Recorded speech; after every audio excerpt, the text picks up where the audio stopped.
മോളെ പെൺപിള്ളാരായ കുറച്ച് സഹിച്ചു ക്ഷമിച്ചൊക്കെ നിക്കണ്ടായിട്ട് വരും. അല്ലെങ്കിൽ പിന്നെ എങ്ങനെ അവരെ പെണ്ണുങ്ങളെന്ന് പറയുന്നേ? എന്തോ പ്രശ്നം? ഒന്നുമില്ല ചേട്ടാ, മരുമോൻ അങ്ങാണ്ട് മോളെ 2 അടി അടിച്ചെന്ന്. അവള് കാലേ കിടന്ന ചെരുപ്പൂരി അവന്റെ നടു അടിച്ച് കീറിയെന്ന്. ഇപ്പൊ ചെരുപ്പ് അങ്ങാണ്ട് പൊട്ടിപ്പോയെന്ന്. ഓൺലൈനിൽ നിന്ന് ഓർഡർ ചെയ്തേക്കും, ഇനി അത് വരാൻ 2 ദിവസം എടുക്കും. നമുക്കത് സഹിക്കാൻ വയ്യാന്ന്. മോളെ, നീ കെട്ടിച്ചു വിട്ട വീട്ടിൽ ഞങ്ങളെ നാണം കെടുത്തിയല്ലോടി. നിന്നോട് എത്ര വട്ടം പറഞ്ഞാടി നിന്നെ ഇവിടുന്ന് വിട്ടത്? നമ്മളെ കെട്ടിച്ചു വിട്ട വീട്ടിൽ അവരെന്തോ പറഞ്ഞാലും തിരിച്ച് പറയാനൊന്നും നിൽക്കരുത്, അവരടിക്കാൻ വന്നാലും ഒന്നും പറയാൻ നിൽക്കരുതെന്ന് നിന്നെ പറഞ്ഞല്ലേ വിട്ടത്.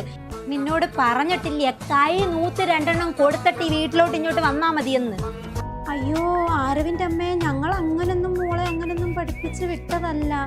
ഞങ്ങൾ അവളെ പഠിപ്പിച്ച് വിട്ടത് കരാട്ട, കുംഫു, റെസ്ലിങ് ഇതെല്ലാം പഠിപ്പിച്ചാണ് ഞങ്ങൾ ഞങ്ങളുടെ മോളെ അങ്ങോട്ട് വിട്ടേക്കുന്നത്. പക്ഷെ എനിക്ക് അതല്ല മനസ്സിലാവും. ഇതൊക്കെ പറഞ്ഞിട്ടും അവള് നിങ്ങളുടെ നാവിക്കെട്ടിലുണ്ട് തരാത്ത എന്താണെന്നാണ് ഞാൻ ആലോചിക്കുന്നത്. എന്തുവാ മോളെ, അവർക്ക് ആ തന്ന സ്ത്രീധനം ഒന്നും പോരാന്നോ? തന്നില്ലെങ്കിൽ മോളെ അവിടുന്ന് അടിച്ചിറക്കുമെന്നോ?